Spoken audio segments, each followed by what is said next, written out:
Hi, I'm Len Gubert, and I'm going to be helping you with your speaking parts.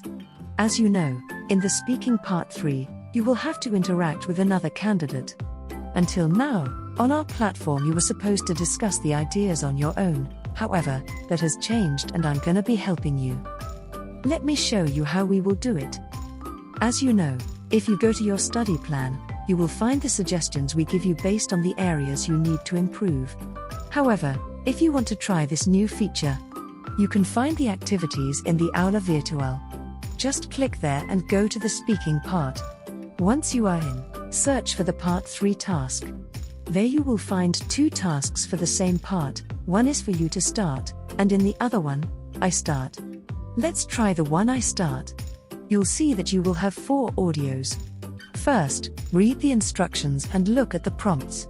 Once you've finished reading, start recording and play the first audio. Then tell me your opinion, play the second audio.